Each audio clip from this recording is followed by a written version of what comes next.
Now to President Barack Obama's historic visit to Cuba next week, and what will be on the table when he sits down with Cuban leader Raul Castro. CBS 4's Eliott Rodriguez has more on what's planned and reaction from local Cuban-Americans who met with Mr. Obama yesterday. Well, Lauren, the president will do a lot in just 3 days, and he's been spending time preparing for the trip. Last night, he met with a group of prominent Cuban-Americans, and today he sent a letter to a 76-year-old woman who lives in Cuba and is eager for the president to arrive on Cuban soil. A country that badly needs a facelift is getting it.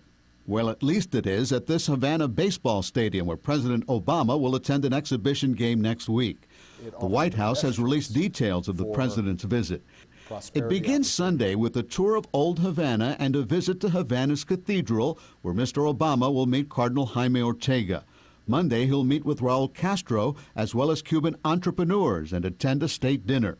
On Tuesday, he'll directly address the Cuban people from Cuba's National Theater. He'll then meet with members of civil society and dissidents before attending the exhibition baseball game between the Tampa Bay Rays and the Cuban national team. Wednesday night, the president met at the White House with 16 prominent Cuban-Americans, including music mogul Emilio Estefan. We don't agree on a lot of things about his trip to Cuba. At least, we share the same hope about, making a better future for Cuba. The meeting lasted 2 hours, and those who attended told me the president listened intently, taking notes and asking lots of questions. Estefan said many in the room stressed the importance of Mr. Obama meeting with dissidents who can shed light on the status of human rights on the island. This is what I told him. I said that I love everybody here has a great feeling about the future of Cuba. Still, we cannot forget about the many people that died, the many people that spent in jail. And I think my definite goal is one day that we have free election, we have a new Cuba with a free new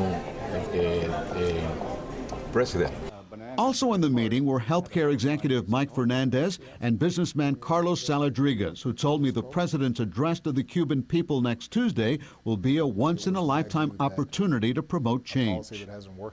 I would like to see this president connect with the Cuban people. He's immensely popular in Cuba. He is a product of change. He is someone who got to the president because this country was able to change.